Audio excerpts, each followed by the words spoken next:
Hello everyone, welcome to Advait education. इससे पहले मैंने डिस्कस किया था आपसे, जितना भी अभी तक मैंने टॉपिक यहाँ पर डिस्कस किया है वो सारी मैंने बेसिक चीज़ों के बारे में बताया था। ठीक है, कहीं पर ही मैं ज़्यादा टेक्निकल चीज़ों के बारे में आपसे डील नहीं कर रहा था। जितनी भी चीज़ें थी वो थोड़ा सा कैसे होती है, आपके पास जो कंसेप्ट जो बिल्ड करती है वो सब चीज़ों के बारे में आपसे मैंने डिस्कस किया था। ठीक है, बट आज का जो लेक्चर रहेगा उस पर मैं यहाँ पर सारी टेक्निकल चीज़ें मैं आपसे डिस्कस करूँगा। साथ ही साथ यहाँ पर डिज़ाइन हम जो करते हैं, डिज़ाइन कैसे करना है बोल्ट का, उसके बारे में भी हम यहाँ पर बात करेंगे। ठीक है, तो इससे पहले मैंने जैसे कि अगर आपको याद होगा तो मैंने आपको टर्मिनोलॉजी में आपको बताया था।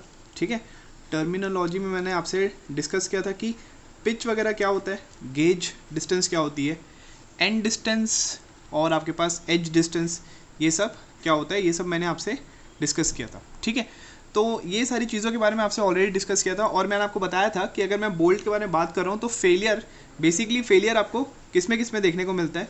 तो वहाँ पर हमने देखा था कि शेयरिंग में, ठीक है, शेयरिंग में हमने वहाँ पर बात की थी, बियरिंग में हमने वहाँ पर बात की थी और टेंशनिंग में हमने वहाँ पर डिस्कशन किया था। ठीक है, टेंशनिंग में वहाँ पर हमने बात किया था।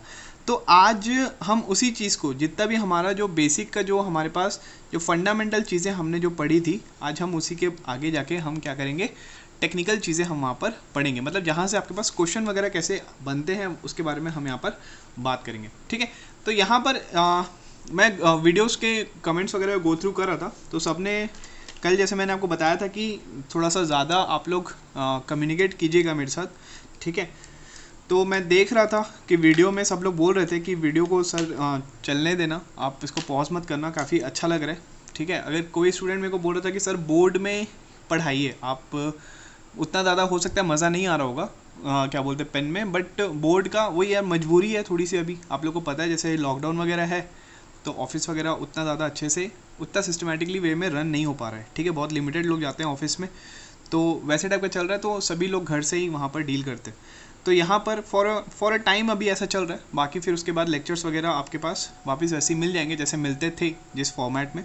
ठीक है, तो थोड़ा सा बेयर करिएगा, बट आई होप कि अगर शुरुआत से अगर आप देखे होगे ना वीडियोस, तो ऑलमोस्ट सारे कंटेंट मैं यहाँ पर लिखता हूँ, तो अच्छा सा एक इंटरैक्टिव सेशन हम यहाँ पर बनाने की कोशिश करते हैं। ठीक है, चलिए, तो यहाँ पर बात तो हो गई काफ़ी सारी, अपन आगे बढ़ते हैं। तो यहाँ पर सबसे पहले मैं आपसे डिस्कस करूँगा आज का जो लेक्चर जो रहेगा उसमें टेक्निकल चीज़ें ज़्यादा बताऊँगा। तो सबसे पहले यहाँ पर हम डिस्कस करते हैं IS कोडल प्रोविजंस के बारे में। ठीक है, हम यहाँ पे बात करेंगे IS कोडल्स प्रोविजन। जैसे अगर आप कोई RCC पढ़ा होगा मुझसे, तो वहाँ पर उसने देखा होगा कि मैं वहाँ पर RCC में जो कोडल प्रोविज़न जो रहता था वो मैं काफ़ी सारी चीज़ें डिस्कस करता था। जैसे कि अगर मैं रीइंफोर्समेंट के बारे में बात करूँ तो रीइंफोर्समेंट, मुझे मिनिमम रीइंफोर्समेंट कितना प्रोवाइड करना चाहिए, मुझे मैक्सिमम रीइंफोर्समेंट कितना प्रोवाइड करना चाहिए, अलग अलग टाइप की चीज़ों में। जैसे कॉलम हो गया तो वहाँ पर अलग हमारे पास रीइंफोर्समेंट की वहाँ पर अलग वैल्यू देखने को मिलती थी। अगर आपके पास बीम हो गया तो वहाँ पर अलग चीज़ें वहाँ पर देखने को मिलती थी। सिमिलरली यहाँ पर स्टील के बारे में बातें करेंगे, और यहाँ पर कोड कौन सा हमारे पास, वो है IS 800 2007। ठीक है, अगर आप RCC की बात करते थे तो RCC में हम कौन सा कोड यूज़ करते थे, वहाँ पर हम यूज़ करते थे IS 456 2000। ठीक है, तो यहाँ पर सबसे पहले कोडल प्रोविजन में मैं क्या बताने वाला हूँ, कोडल प्रोविजन में जितना हमारे पास जो pitch, gauge, and distance, as distance, ये सब जो रहता था उसके बारे में यहाँ पर आपसे डिस्कस करूँगा। जैसे फॉर एग्जाम्पल अगर मैं प्लान व्यू बना रहा हूँ, तो ये जैसे हमारे पास ये ऊपर वाली लैप जॉइंट का मैं दिखा रहा हूँ। ठीक है, ये मैं लैप जॉइंट दिखा रहा हूँ, तो ये ऊपर वाली प्लेट है। ठीक है, और उसके नीचे वाली जो प्लेट होगी उसको मैं यहाँ पर डॉटेड लाइन दिखा रहा हूँ, और ये सिमिलरली क्या हो गया, आगे बढ़ गया।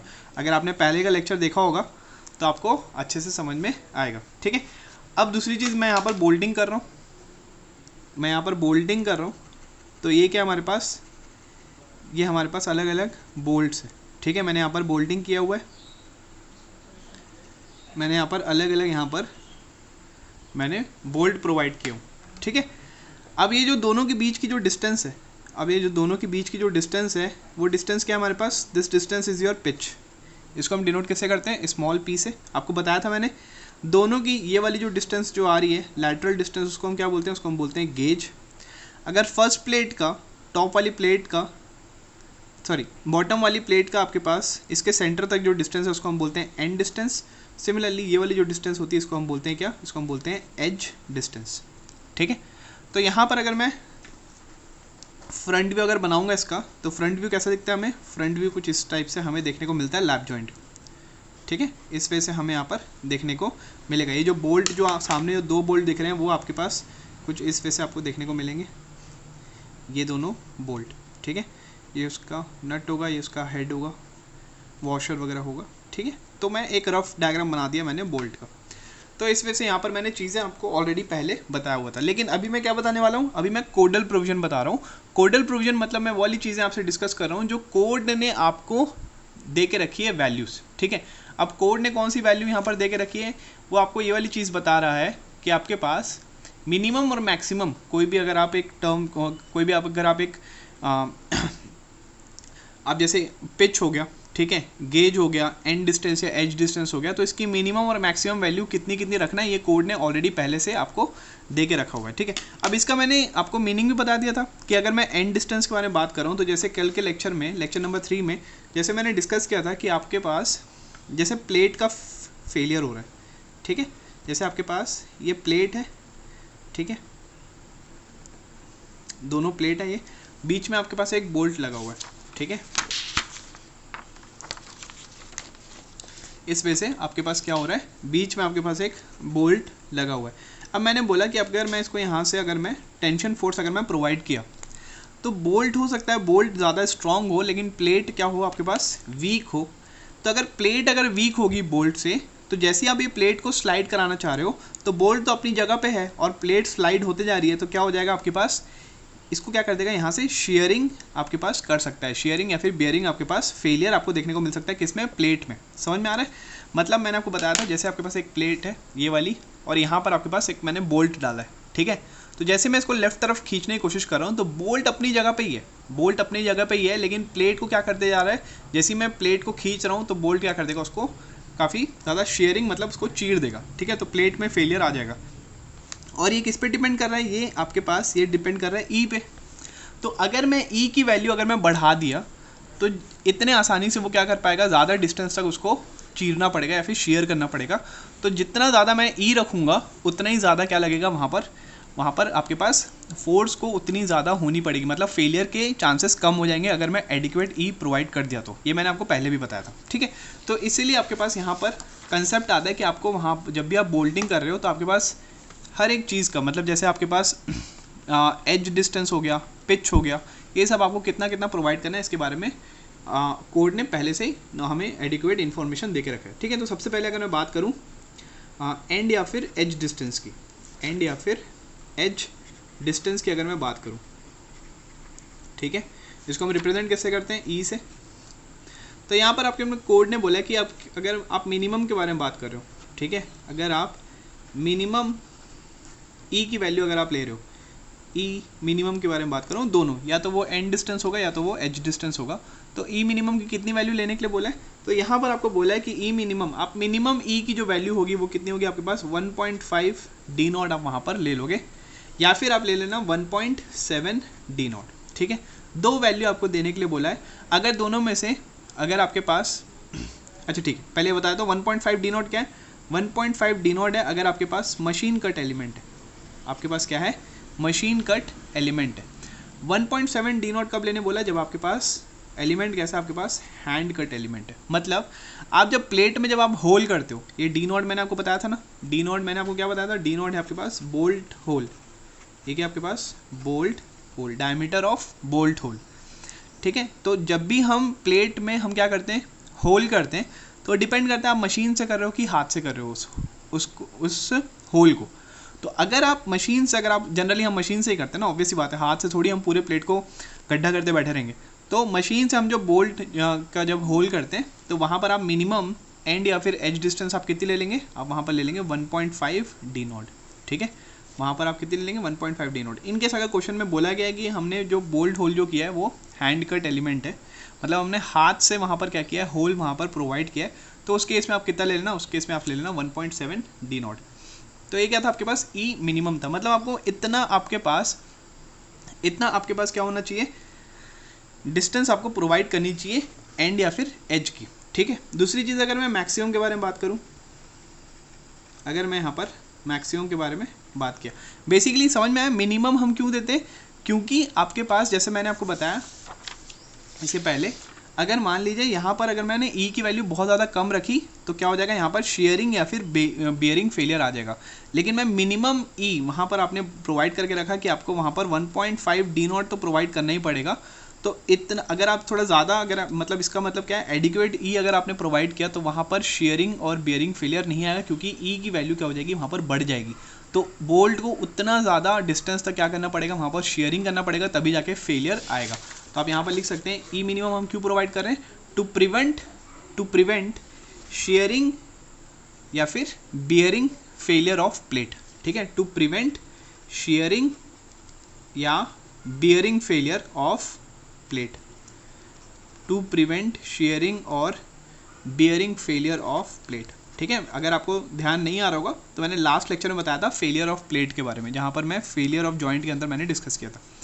चलिए मैक्सिमम के बारे में बात करते हैं। तो ई मैक्सिमम भी आपके पास कोड ने दे के रखा है। यहाँ पर अब बताया कि आप इतना ज़्यादा भी आप एंड या फिर एज डिस्टेंस मत प्रोवाइड कर दो कि आपके पास कोई दूसरे टाइप की वहाँ पर प्रॉब्लम क्रिएट हो जाए। तो ई मैक्सिमम की वैल्यू कितनी दे के रखा है कोड ने, ये दे के रखा है आपके पास 12 इंटू टी इंटू एप्सिलॉन। ठीक है, इसको आप ध्यान रखिएगा, कितनी दे के रखा है ये 12 into T into epsilon. T क्या है आपके पास, टी आप यहाँ पे लिख लेना, टी है आपके पास थिकनेस ऑफ थिनर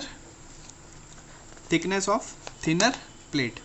ठीक है, आप यहाँ पे टी की आप यहाँ पे टी लिख ले, बता देना, आइडेंटिफाई कर लेना कि टी के आपके पास थिकनेस ऑफ थिनर प्लेट। मतलब अगर मैं लैप जॉइंट के बारे में बात कर रहा हूँ, जैसे आपके पास ये लैप जॉइंट था, तो ये हमारे पास क्या है, जैसे मान लीजिए ये आपके पास 10 mm है और ये क्या हमारे पास 6 mm।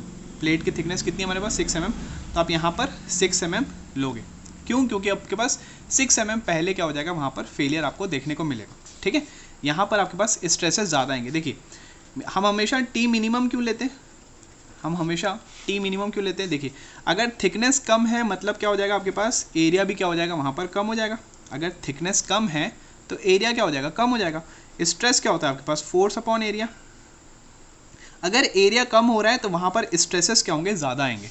तो यहाँ पर अगर मैं दोनों प्लेट्स के बारे में बात कर रहा हूँ, तो 6 mm वाली जो प्लेट है, यहाँ पर एरिया कम है इसका, तो बियरिंग स्ट्रेसेस क्या हो रहे हैं, यहाँ पर ज़्यादा डेवलप हो रहे हैं। तो यहाँ पर स्ट्रेसेस क्या होंगे, यहाँ पर कंपैरेटिवली ज़्यादा डेवलप होंगे। मतलब फेलियर किस में देखने को मिलेगा, सेकंड वाली प्लेट में ज़्यादा फेलियर देखने को मिलेगा। क्यों, क्योंकि यहाँ पर स्ट्रेसेस क्या हो रहे हैं, यहाँ पर ज़्यादा डेवलप हो रहे हैं, बिकॉज इसकी एरिया क्या है, यहाँ पर कम है।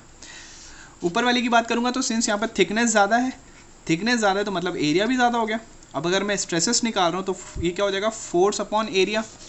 ठीक है, फोर्स अपॉन एरिया। अब अगर एरिया ज़्यादा है तो यहाँ पर स्ट्रेस कम आएगा। अगर स्ट्रेस कम आएगा तो फेलियर इस प्लेट में भी क्या होगा, कम देखने को मिलेगा। ठीक है, कंपैरेटिवली विथ सेकंड वाला। तो ई मैक्सिमम क्या यहाँ पर कोड ने देखे रखा है, इसकी वैल्यू आप कैसे निकालेंगे, 12 into T minimum into epsilon. Epsilon क्या है आपके पास, एप्सिलॉन यहाँ पर आपको दे के रखा है।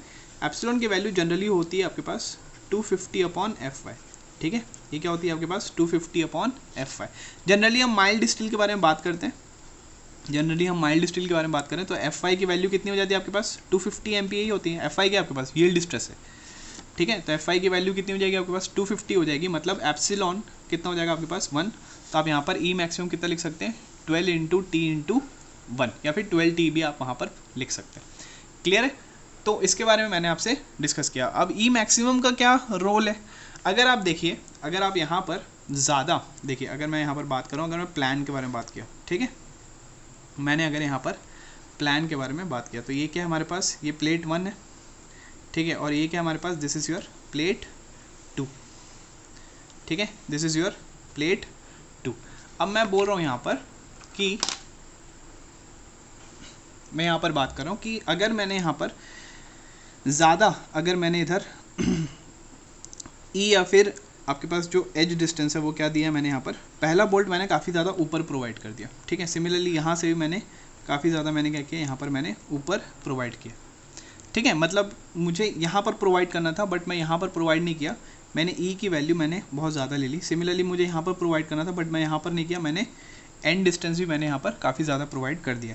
अब बेसिकली क्या होगा, क्या कि आपके पास जब आप सामने से जब आप देखोगे, ठीक है, जब आप यहाँ पर सामने से जब आप देखोगे, जैसे कि ये क्या है हमारे पास, this is your plate number 1 और ये क्या हमारे पास, this is your plate number 2। तो क्या हो जाएगा, सिंस यहाँ पर जो बोल्टिंग हुई है वो काफ़ी ज़्यादा पीछे से हुई है, तो यहाँ पर ना आपको गैप देखने को मिलेगा। समझ में आ रहा है, यहाँ पर आपको क्या देखने को मिलेगा, गैप आपको यहाँ पर देखने को मिलेगा, क्योंकि जो पहला जो बोल्ट है वो, अगर आप इसको 3D में अगर आप इमेजिन करोगे, अगर आप इसको 3D में अगर आपने इमेजिन किया तो पहला बोल्ट काफ़ी ज़्यादा पीछे है। तो सिंस ये जो पहला जो कनेक्शन है वो काफ़ी ज़्यादा पीछे है, तो हो क्या रहा है यहाँ पर, दोनों प्लेट के बीच में एंड में क्या देखने को मिलेगा आपको, वहाँ पर गैपिंग देखने को मिलेगी। और अगर गैप आ रहा है, इसका मतलब क्या हो जाएगा आपके पास, यहाँ पर गैप में क्या हो जाएगा आपके पास, अगर मान लीजिए आपके पास बारिश वगैरह ज़्यादा हो रही है, ठीक है, आपके पास कोई एक ऐसा एरिया है जहाँ पर आपके पास आइस स्नोफॉल वगैरह होता है, तो ये गैप में क्या हो जाएगा आपके पास, मॉइस्चर क्या हो जाएगा आपके पास, मॉइस्चर यहाँ पर कलेक्ट हो जाएंगे, ठीक है। तो उसके कारण क्या हो जाएगा, वहाँ पर हमें फेलियर वहाँ पर हमें देखने को मिल सकता है। तो इसलिए हम यहाँ पर क्या करते हैं, मैक्सिमम हम यहाँ पर इसकी वैल्यू भी हम यहाँ पर बताते हैं कि इससे ज़्यादा नहीं होना चाहिए। अगर आप इसकी वैल्यू से ज़्यादा कर दोगे तो यहाँ पर ये वाली प्रॉब्लम आ सकती है गैपिंग की, ठीक है, दोनों प्लेट्स के बीच में गैपिंग की प्रॉब्लम आ सकती है। तो मिनिमम और मैक्सिमम दोनों की एंड डिस्टेंस यहाँ पर ऑलरेडी यहाँ पर कोड ने स्पेसिफाई करके रखा है। मिनिमम क्यों दिया है, ताकि आपके पास शेयरिंग फेलियर वगैरह जो होगा उसको क्या कर सकें, हम मिनिमाइज़ कर सकें। मैक्सिमम क्यों दे के रखा है, क्योंकि अगर आप एक लिमिट से ज़्यादा अगर आप ई प्रोवाइड कर दिए, क्योंकि आप सोचोगे कि हमें प्लेट का फेलियर नहीं करवाना है, तो उस लिमिट से भी ज़्यादा अगर आपने ई को प्रोवाइड किया तो वहाँ पर क्या प्रॉब्लम आ सकती है कि आपके पास दोनों प्लेट के बीच में एंड पे क्या हो जाएगा, वहाँ पर गैपिंग हो जाएगी। गैप अगर आ रहा है तो उसमें क्या हो जाएगा आपके पास, मॉइस्चर वगैरह क्या हो सकते हैं वहाँ पर रिटेन हो सकते हैं। समझ में आया ये चीज़, ठीक है। तो ये था आपके पास पहला वाला, किसके बारे में, एंड या फिर एज डिस्टेंस के बारे में मैंने बात किया। दूसरे अगर मैं टर्म्स के बारे में बात करूँ, दूसरे टर्म के बारे में मैंने बात किया, इसको थोड़ा और डिटेल में आप क्या कर लेना, आप थोड़ा सा और भी ज़्यादा कंडीशंस में आपके पास कोड ने आपको बताया, जैसे कि फॉर एग्जांपल कोरोजिव इन्वायरमेंट में मैक्सिमम ई मैक्सिमम की वैल्यू थोड़ी डिफरेंट हो जाती है, ठीक है। तो आपके पास अलग अलग और भी थोड़ा डिटेल में अगर आप जाओगे तो आप थोड़ा सा कोड को अगर रिफ़र करोगे ना, तो वो आपके पास वैल्यू को आप क्या कर सकते हैं, नोट कर सकते हो। जैसे कि ई मैक्सिमम की जैसे मैंने आपको बताया 12 इंटू टी इंटू एप्सिलॉन जो वैल्यू बताया, अगर आपके पास मेंबर जो है वो कोरोसिव इन्वायरमेंट में क्या कर रहा है, एक्सपोज कर रहा है, तो ई मैक्सिमम की जो वैल्यू होती है वो होती है आपके पास 4T + 40 mm, ठीक है। तो ये सब आप वहाँ पर कोड में अगर आप देखोगे तो आपको अच्छे से और डिटेल में मिल जाएगा। मैं थोड़ा सा ऊपर मैं यहाँ पर बता रहा हूँ, ठीक है। नेक्स्ट अपन देखते हैं सेकंड वाला जो टर्म है वो क्या है हमारे पास, दैट इज़ योर पिच, ठीक है। यहाँ पर हम बात करते हैं पिच की। अब पिच में भी मैं यहाँ पर डिस्कस करूँगा क्या, अलग अलग। मैं यहाँ पर सबसे पहले मिनिमम पिच के बारे में बात करूँगा, मिनिमम पिच कितना होना चाहिए उसके बारे में बात करूँगा। तो मिनिमम पिच के अगर बारे में बात किया, मतलब मैं उसको लिख रहा हूँ पी मिनिमम, अगर मैं यहाँ पर लिख रहा हूँ तो मिनिमम पिच कितना होना चाहिए आपके पास, मिनिमम पिच कोड ने बता के रखा है कितनी होनी चाहिए, ये होनी चाहिए 2.5D, ठीक है। मिनिमम पिच कितना होना चाहिए आपके पास, 2.5D। मतलब आप यहाँ पर समझिए, इसके पहले जैसे मैंने आपको दिखाया कि आपके पास ये मैंने पिचिंग जो दिखाया आपको, ठीक है, ये क्या हमारे पास बोल्ट है। अब आप सोचिए कि यहाँ पर मिनिमम पिच क्यों यहाँ पर स्पेसिफाई करके रखा है, ठीक है, मतलब यहाँ पर एक मिनिमम वैल्यू क्यों दे के रखा है, क्योंकि अगर उस मिनिमम वैल्यू से अगर आप कम प्रोवाइड करें, ठीक है, डिस्टेंस दोनों एडजेसेंट बोल्ट्स की, तो क्या हो जाएगा, आपने जैसे कि यहाँ पर आपने एक बोल्ट, आपने यहाँ पर एक बोल्ट प्रोवाइड किया इधर, ठीक है, और दूसरा आपको यहाँ पर मिनिमम करना था लेकिन आपने यहाँ पर प्रोवाइड कर दिया, एकदम आसपास कर दिया आपने। तो बेसिकली क्या हो जाएगा ना, जब आप इंस्टॉल कर रहे हो तो हमें क्या करना होता है कि जो बोल्ट हमने जो प्रोवाइड किया इसको हम टाइटिंग करेंगे, ठीक है, इसको हम क्या करेंगे, टाइट करना पड़ेगा। तो टाइट करने के लिए हमें उसके वॉशर को क्या करना पड़ेगा, हमें एक टूल से, हमारे पास जो टूल होता है टाइट करने वाला, उससे हमें घुमा घुमा के इसको टाइट करना पड़ेगा। लेकिन सिंस यहाँ पर बाजू में ही क्या रहेगा, हमारे पास एक और बोल्ट रहेगा, तो हमें क्या करना पड़ेगा, इंस्टॉलेशन करने में या फिर टाइट वगैरह करने में बोल्ट को हमें क्या हो जाएगा, प्रॉब्लम आ जाएगी। तो इसीलिए यहाँ पर क्या होता है, हमारे पास मिनिमम एक डिस्टेंस, मतलब मिनिमम पिच डिस्टेंस के बाद ही आप क्या करोगे, इस बोल्ट के बाद आप नेक्स्ट बोल्ट क्या करोगे, वहाँ पर इंस्टॉल करोगे, ताकि इंस्टॉलेशन में आपके पास कोई प्रॉब्लम ना देखने को मिले, ठीक है। तो पी मिनिमम आपके पास कोड ने दे के रखा है, वो कितना है आपके पास, दैट इज़ योर 2.5D की वैल्यू आपको वहाँ पर दे के रखा हुआ है। नेक्स्ट अगर मैं बात करूँ मैक्सिमम पिच के बारे में बात करूँ, ठीक है, अगर मैं यहाँ पर डिस्कस करूँ आपसे मैक्सिमम पिच के बारे में, तो मैक्सिमम पिच कितना दे के रखा है आपके पास। अगर मैं मैक्सिमम पिच के बारे में बात करूँ, इसको हम बोल देते हैं पी मैक्सिमम। तो पी मैक्सिमम के बारे में बात करूँ तो यहाँ पर दो वैल्यू आपको देखने को मिलेगी। सबसे पहली वैल्यू है कि आपके पास जो मैक्सिमम जो पिच है, ठीक है, it should not be greater then, P maximum it should not be greater then 12 T या फिर 200 mm, या फिर 200 mm, दोनों में से जो भी मिनिमम होगा, दोनों में से जो भी क्या होगा आपके पास मिनिमम होगा, किसके लिए? फॉर कंप्रेशन मेंबर, ठीक है, फॉर कंप्रेशन, फॉर कंप्रेशन मतलब यहाँ पर अगर आपके पास मेंबर किस में आ रहा है, कंप्रेसिव लोड अगर वहाँ पर आ रही है, तो आप वहाँ पर मैक्सिमम पिच जो है it should not be greater then 12T या फिर 200 mm, ठीक है। सिमिलरली अगर मैं बात कर रहा हूँ यहाँ पर मैक्सिमम पिच के बारे में बात कर रहा हूँ, तो it should not be greater than 16T और 200 mm। कब? जब आपके पास मेंबर में क्या हो रहा है, आपके पास टेंसाइल फोर्स वहाँ पर क्या हो रही है, डेवलप हो रही है, ठीक है। तो आपके पास दोनों चीज़ का आप ध्यान रखिएगा कि आपके पास 16T या फिर 200 mm से भी क्या होना चाहिए, आपके पास जो मिनिमम वैल्यू आ रही है उससे ज़्यादा आपके पास क्या होना चाहिए, पिचिंग आपके पास नहीं होनी चाहिए, ठीक है। It should not be greater then this value. अब इसका मीनिंग क्या है, आप उसका मीनिंग समझते हैं अपन। जैसे मान लीजिए यहाँ पर 2 प्लेट्स हैं, ठीक है। अगेन मैं क्या कर रहा हूँ, लैपिंग से ही कंडीशन आपको दिखा रहा हूँ। फॉर एग्जाम्पल यहाँ पर हमारे पास 2 प्लेट्स हैं, इसको हमने क्या किया, लैप जॉइंट से हमने क्या किया, यहाँ पर कनेक्ट किया। अब मैं बोल रहा हूँ कि यहाँ पर मैंने पहला बोल्ट मैंने यहाँ पर लगाया, ठीक है, पहला बोल्ट मैंने इधर लगाया, दूसरा बोल्ट मैं एकदम एंड पे लगा रहा हूँ, दूसरा बोल्ट मैं यहाँ पर एकदम ही ज़्यादा क्या कर रहा हूँ, यहाँ पर एंड पे लगा रहा हूँ, ठीक है। मतलब हमें सेकंड बोल्ट यहाँ पर लगाना चाहिए था कहीं पर, बट हम क्या कर रहे हैं, काफ़ी ज़्यादा दूर पे लगा रहे हैं। अब बेसिकली हो क्या रहा है कि अगर मान लीजिए यहाँ पर क्या लगा, कंप्रेसिव लोड है। फॉर एग्जांपल यहाँ पर दोनों प्लेट्स में क्या हो रहा है, यहाँ पर कंप्रेसिव लोड आपको देखने को मिल रहा है, ठीक है। This is P and this is also P। अब क्या कर रहा है, दोनों प्लेट को क्या कर रहा है, ये कंप्रेस करने की कोशिश कर रहा है, दोनों प्लेट को कंप्रेस करने की कोशिश कर रहा है। तो बेसिकली होगा क्या कि आपके पास ये जो बोल्ट है, अगर यहाँ पर पूरा कंप्रेस करने की कोशिश करेगा, तो ये बोल्ट के बीच में क्या हो सकता है, आपके पास ये वाला प्लेट क्या हो सकता है, आपके पास इसे बकल कर सकता है, ठीक है। आपके पास ये प्लेट क्या कर सकता है, आपके पास ये प्लेट आपके पास बकल कर सकता है। लेकिन अगर मैं इनके बीच में एक और बोल्ट अगर मैं डाल देता, तो ये बकलिंग, वहाँ पर बकलिंग का इफेक्ट आपको देखने को नहीं मिलता, ठीक है। बकलिंग क्या होता है आपके पास, कोई पूछेगा sir buckling, what is buckling? तो बकलिंग ना लॉन्गिट्यूडनल, देखिए आपके पास जैसे मान लीजिए जनरली हम कॉलम में हम पढ़ते हैं बकलिंग के बारे में। जैसे मान लीजिए आपके पास एक स्ट्रेट, आपके पास एक मेंबर है, ठीक है, आपके पास एक स्ट्रेट है, आपके पास एक स्लेंडर मेंबर है। स्लेंडर मतलब क्या हो गया, एक आपके पास एक ऐसा मेंबर है जो काफ़ी ज़्यादा लेंथी है और काफ़ी ज़्यादा थिन है। अब मैंने क्या किया, यहाँ पर कंप्रेसिव लोड लगाया मैंने, काफ़ी ज़्यादा मैग्नीट्यूड का मैंने यहाँ पे कंप्रेसिव लोड लगाया। तब ये आपके पास ये वाला जो मेंबर है वो क्या कर सकता है, आपके पास ये वाला मेंबर अपने एक्सिस में क्या कर सकता है, ऐसे बकल कर सकता है, ठीक है, ऐसे अपने एक्सिस में क्या कर सकता है, ड्यू टू कंप्रेसिव लोड क्या कर सकता है, वो बकल कर सकता है। इसको हम बोलते हैं क्या, इसको हम बोलते हैं बकलिंग, ठीक है, इसको हम बोलते हैं बकलिंग। कौन से एक्सिस के अबाउट ये बकल किया है ये उसके ट्रांसवर्स एक्सिस के अबाउट क्या किया है, बकल किया है। मतलब जेड एक्सिस के अबाउट क्या कर रहा है, यहाँ पर ये बकल कर रहा है। मतलब अगर मैं इसको मैं बोला ये एक्स एक्सिस है, ये मैं बोल रहा हूँ लॉन्गिट्यूडनल एक्सिस वाई एक्सिस है, और ये क्या हमारे पास जेड एक्सिस है। तो आप देखिए जो मूवमेंट जो आ रहा है, जो बकलिंग जो आ रही है, वो कौन से एक्सिस के अबाउट आ रही है, ये जो आपके और मेरी जो एक्सिस जो जा रही है ना, सॉरी मतलब हाँ बिल्कुल स्क्रीन का और जो हमारे बीच के जो एक्सिस है, ये जो जेड एक्सिस जो जा रही है 3D, उसके अबाउट क्या देखने को मिल रहा है, यहाँ पर हमें मूवमेंट देखने को मिल रहा है या फिर बकलिंग हमें देखने को मिल रही है, ठीक है।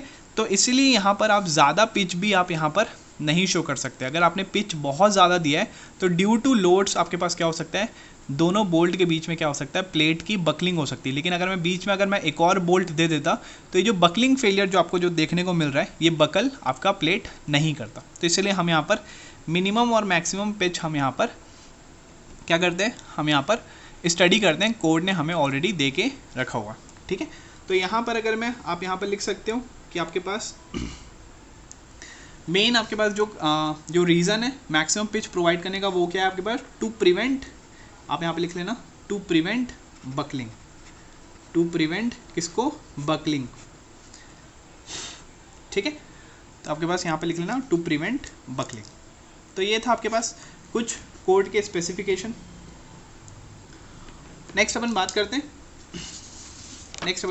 जैसे कि अभी मैंने आपके पास, अभी तो मैंने आपको क्या बताया कि आपके पास एक बोल्टिंग हम जो कर रहे थे वो मैंने कैसे दिखाया था, आपके पास बोल्टिंग मैंने आपको दिखाया कि हम वहाँ पर चेन बोल्टिंग प्रोवाइड करते हैं। अब चेन बोल्टिंग क्या होती है, अगर हम एक ही ऐसे लाइन में हम क्या कर रहे हैं, बोल्ट हम प्रोवाइड कर रहे हैं, बोल्टिंग कर रहे हैं, तो उसको हम क्या बोलते हैं, उसको हम बोलते हैं चेन बोल्टिंग।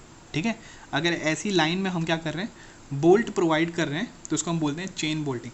लेकिन अगर हम क्या कर रहे हैं ऐसे जिगजैग पैटर्न में, ठीक है, जिगजैग पैटर्न में हम क्या कर रहे हैं, वहाँ पर बोल्टिंग प्रोवाइड करते हैं, तो उसको हम बोलते हैं स्टैगर्ड बोल्टिंग।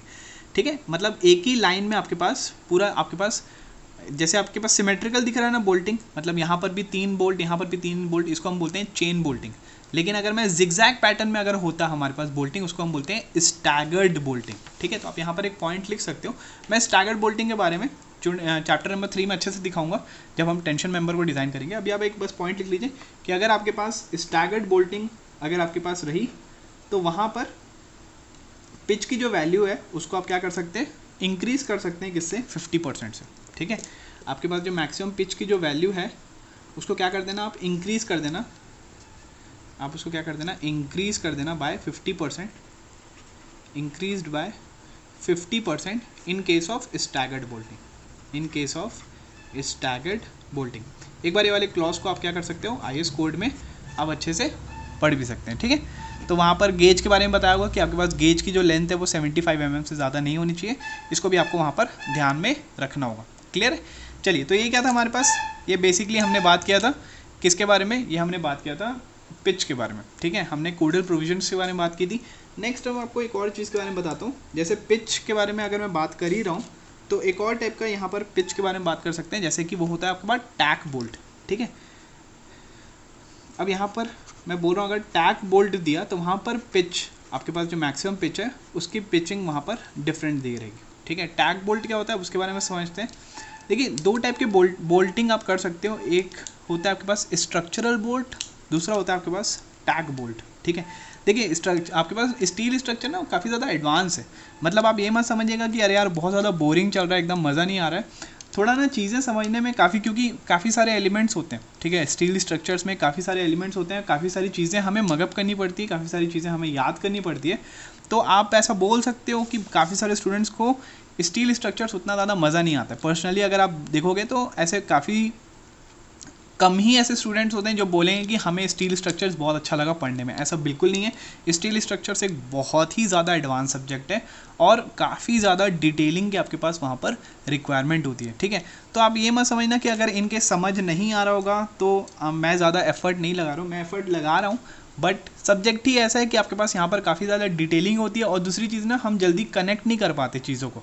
जैसे कि अगर मैं आपको एक वाटर रिसोर्स इंजीनियरिंग अगर मैं आपको पढ़ा रहा हूँ, तो वहाँ पर अगर मैं बात कर रहा हूँ कि किसके बारे में, डैम्स के बारे में बात किया मैंने, या फिर ट्रांसपोर्टेशन में अगर मैं वहाँ पर ट्रैफिक इंजीनियरिंग अगर आपको पढ़ा रहा हूँ, या फिर कोई भी चीज़ मैं आपको पढ़ा रहा हूँ, तो हम क्या करते हैं, हम उसको हम वहाँ पर ना कनेक्ट कर लेते हैं हम अपनी डे टू डे लाइफ से, तभी हमको चीज़ें बहुत ज़्यादा समझ में आती है। जैसे अगर आप हाइड्रोलॉजी पढ़ रहे हो, मैं बोल रहा हूँ अगर बारिश हो रही है तो हमें बारिश को क्या करना है, उसकी रेनफॉल हमें समझना है, इन्फिल्ट्रेशन हमें जानकारी चाहिए, तो आप चीज़ें समझ में आती है, इन्फिल्ट्रेशन होता क्या है, रन ऑफ क्या होता है, आपके पास प्रेसिपिटेशन क्या होता है, ये सब चीज़ें आप देखते हो, आपको समझ में आता है। लेकिन अगर मैं बोल रहा हूँ कि यहाँ पर हम यहाँ पर समझ रहे हैं क्या, टैग बोल्ट के बारे में हम यहाँ पर पढ़ रहे हैं, हम यहाँ पर पिचिंग के बारे में पढ़ रहे हैं, हम यहाँ पर बियरिंग स्ट्रेंथ ऑफ बोल्ट्स के बारे में पढ़ रहे हैं, शेयरिंग स्ट्रेंथ ऑफ बोल्ट के बारे में पढ़ रहे हैं, तो ये ना काफ़ी ज़्यादा एक डिटेल्ड हो जाता है। ठीक है, काफ़ी ज़्यादा टेक्निकल चीज़ हो जाती है, इसी कारण लोगों को ना उतना ज़्यादा मज़ा नहीं आता है।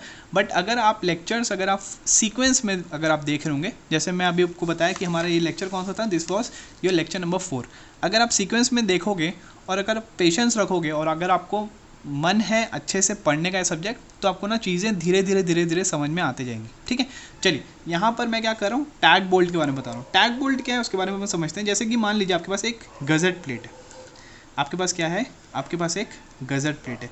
फॉर एग्जाम्पल मैंने यहाँ पर एक गज़ट प्लेट का मैंने यहाँ से फ्रंट व्यू बना के दिखाया आपको। ठीक है, मैं यहाँ से क्या कर रहा हूँ, गज़ट प्लेट का मैं यहाँ से फ्रंट व्यू, मतलब हाँ ठीक है, चलो फ्रंट व्यू बोल देता हूँ। और यहाँ से मैंने क्या किया है, मैंने यहाँ से आपके पास यहाँ से मैंने एक प्लेट को क्या किया, यहाँ से मैंने कनेक्ट किया, गज़ट प्लेट को क्या किया, मैंने एक एंगल को या फिर एक फ्लैट को मैंने यहाँ पर क्या किया, कनेक्ट किया। तो चलो ये वाली लाइन तो डॉटेड हो जाएगी क्योंकि उसके पीछे बनेगी। अब मैं क्या कर रहा हूँ, कि यहाँ पर मैंने 2 बोल्ट यहाँ पर लगाया। ठीक है, चलिए ये पहला बोल्ट है, ये दूसरा बोल्ट है। सिमिलरली यहाँ पर भी आपके पास एक बोल्ट है और आपके पास ये एक और बोल्ट है। थोड़ा सा ना आसानी से समझिएगा, ये डॉटेड लाइन हो जाएगी क्योंकि गज़ट प्लेट इसके पीछे होगा। अब इसकी मीनिंग क्या आप ये समझिए। देखिए सबसे पहले क्या बोल रहा हूँ मैं, गज़ट प्लेट क्या होती है आप समझिए। गज़ट प्लेट ना एक आपके पास एक प्लेट हम यूज़ करते हैं जहाँ पर आपको अलग अलग मेंबर आपको कनेक्ट करने, ठीक है। जैसे मान लीजिए आपके पास दो आपके पास एक मेंबर ये वाला है, एक प्लेट ये वाली है, ठीक है, और दूसरी प्लेट आपके पास ये वाली है, ठीक है। तो अगर मुझे ये दोनों प्लेट को हमें एक इंटरसेक्शन में क्या करना है, कनेक्ट करना है, तो हम यहाँ पर क्या कर सकते हैं, हम यहाँ पर एक गज़ट प्लेट का क्या कर सकते हैं, हम यहाँ पर यूज़ कर सकते हैं, ठीक है। हम यहाँ पर एक गज़ट प्लेट का यूज़ कर सकते हैं, जहाँ से उस गज़ट प्लेट से हम इसको भी कनेक्ट करेंगे, उस गज़ट प्लेट से हम इसको भी कनेक्ट करेंगे, तो हो क्या जाएगा कि ये दोनों मेंबर भी क्या हो जाएंगे, आपस में अच्छे से कनेक्ट हो जाए, ठीक है। तो गज़ट प्लेट का हम यूज़ कब करते हैं, इंटरसेक्शन में हम इसका यूज़ करते हैं। अगर आपको समझ नहीं है गज़ट प्लेट, तो आप क्या करना, गूगल में गज़ट प्लेट लिखना और वहाँ पर ना स्ट्रक्चरल आपके पास जो फोटोज़ होगी, आप इमेजेस में जाना तो वहाँ पर आप देखना कि आपके पास एक इंटरसेक्शन को वहाँ पर दिखाएगा कि गज़ट प्लेट कहाँ पर यूज़ करते हैं हम, एक इंटरसेक्शन में जहाँ पर हमें दो या दो से ज़्यादा कंपोनेंट को हमें क्या करना पड़ेगा, हमें वहाँ पर ज्वाइन करना पड़ेगा। तो मैं यहाँ पर क्या दिखा रहा हूँ, मैं यहाँ पर एक फ्रंट व्यू से दिखा रहा हूँ कि यहाँ पर एक गज़ट प्लेट है कुछ इस वे से, या फिर आप इसको साइड व्यू बोल लो, जैसा आपको जिस वे से भी आपको देखना है। और यहाँ से मैं क्या किया हूँ, एक फ्लैट को मैंने क्या किया, यहाँ पर मैंने कनेक्ट किया, ठीक है। सिमिलरली इसके पीछे में भी क्या किया मैंने, एक और एक फ्लैट है जिसको मैं उस साइड से गज़ट प्लेट के उस साइड से, इसके पीछे वाले साइड से भी क्या किया मैंने वहाँ पर कनेक्ट किया हुआ है, ठीक है। ऐसे ही समझाने के लिए ऐसे बस दिखा दे रहा हूँ, समझ में आया। मतलब ये गज़ट प्लेट के मेरे साइड में एक फ्लैट मैंने कनेक्ट किया है, सिमिलरली गज़ट प्लेट के उस साइड में एक और फ्लैट मैंने क्या किया, वहाँ पर मैंने कनेक्ट किया। तो अगर मैं इसका यहाँ से ये वाला व्यू अगर मैं साइड व्यू दिखाऊंगा, इस साइड से अगर हम देख रहे होंगे तो कैसा दिखेगा, सबसे पहले बड़ी वाली जो लेंथ है वो क्या हमारे पास, that will be your gusset plate. ये क्या हमारे पास, this is your gusset plate. अब मैं क्या बोल रहा हूँ, मैं यहाँ पर बोल रहा हूँ कि ये लेफ्ट साइड में क्या दिखेगा हमें, ये वाली प्लेट दिखेगी। तो ये लेफ्ट साइड में मैंने क्या बनाया, मैंने ये लेफ्ट साइड में ये वाला मैंने प्लेट बनाया। सिमिलरली इसके वो पीछे साइड में, मतलब अगर मैं साइड से देख रहा हूँ तो राइट साइड में मुझे एक और प्लेट दिखेगी, ठीक है। राइट साइड में मुझे एक और प्लेट दिखेगी और यहाँ पर क्या होगा, ये दोनों बोल्ट क्या रहेंगे आपके पास ये दोनों बोल्ट क्या रहेंगे, एक दूसरे से आपके पास कनेक्टेड रहेंगे। तो बेसिकली हो क्या रहा है, स्ट्रक्चरल बोल्ट, ये जो बोल्ट हैं जो कनेक्ट हैं किससे, ये दोनों बोल्ट कनेक्ट है किससे, आपके पास गज़ट प्लेट से, उसको हम बोलते हैं स्ट्रक्चरल बोल्ट। लेकिन ये वाले जो बोल्ट हैं ये गज़ट प्लेट से कनेक्टेड नहीं है। ये वाले दो बोल्ट हैं वो सिर्फ आपस दोनों की, ये जो लेफ़्ट वाला और राइट वाला हमारे पास जो प्लेट है, सिर्फ वो दोनों ही क्या है हमारे पास कनेक्टेड है। जैसे फॉर एग्जांपल ये क्या है हमारे पास, this is your gusset plate. मेरा हाथ क्या है, मेरा हाथ है गज़ट प्लेट, ठीक है। थोड़ा सा समझाना थोड़ा सा मुश्किल होगा। मैंने लेफ़्ट साइड में क्या किया, मैंने यहाँ पर कनेक्ट किया एक पेन को, ठीक है। ये क्या हमारे पास प्लेट। सिमिलरली इसके राइट साइड में भी क्या किया मैंने, एक और पेन को मैंने क्या किया यहाँ पर कनेक्ट किया। अब यहाँ पर ये दोनों पेन को मेरे हाथ से जब कनेक्ट करने के लिए मुझे स्ट्रक्चरल बोल्ट चाहिए रहेगा। लेकिन अगर मैं टैग बोल्ट की अगर मैं बात करूँगा तो टैग बोल्ट ना मैं ये दोनों को कनेक्ट करने के लिए, मतलब ये जो हॉलो वाले जो प्लेट्स हमारे पास, ये दोनों को कनेक्ट करने के लिए मैं यहाँ पर क्या करूँगा, मैं यहाँ पर टैग बोल्ट्स प्रोवाइड करूँगा। समझ में आया। तो ये जो दो बोल्ट्स जो आ रहे हैं इसको हम क्या बोलते हैं, इसको हम बोलते हैं टैग बोल्ट्स। और ये टैग बोल्ट्स क्या है, ये आपके पास प्लेट से, गज़ट प्लेट से क्या है कनेक्टेड नहीं है, स्ट्रक्चरल बोल्ट नहीं है। ये दोनों क्या है बस आपस में ही कनेक्टेड है। क्यों, क्योंकि अगर आपके पास क्या हो रहा है, अगर आपके पास कंप्रेसिव लोड अगर आपके पास लग रहा होगा, ठीक है। फॉर एग्जांपल यहाँ पर क्या हो रहा है, आपके पास एक कंप्रेसिव लोड पी का आपके पास लग रहा होगा, तो सबसे पहले क्या हो जाएगा कि ये जो दो प्लेट जो हैं, जैसे आप इसको कंप्रेस करना चाह रहे हो तो ये दोनों प्लेट क्या हो जाएगा, अपने अपनी जगह पे क्या हो जाएगा, ऐसे बेंड हो जाएंगे, ठीक है। अगर हमने इसको कनेक्ट नहीं किया टैग बोल्ट के थ्रू, तो जैसे ही मैंने कंप्रेसिव लोड मैंने लगाया तो ये दोनों बोल्ट क्या हो जाएंगे, यहाँ पर आपके पास यहाँ पर इस तरीके से आपके पास बेंडिंग वहाँ पर देखने को मिलेगी। इसलिए यहाँ पर ये दोनों प्लेट को क्या करने की कोशिश करूँगा, मैं इसको कनेक्ट करने की कोशिश करूँगा with the help of tag bolt. समझ में आया। और अगर मैं इसको साइड व्यू से अगर मैं दिखा रहा हूँ तो कुछ इस वे से दिखेगा। तो ये क्या है हमारे पास, this will be your gusset plate.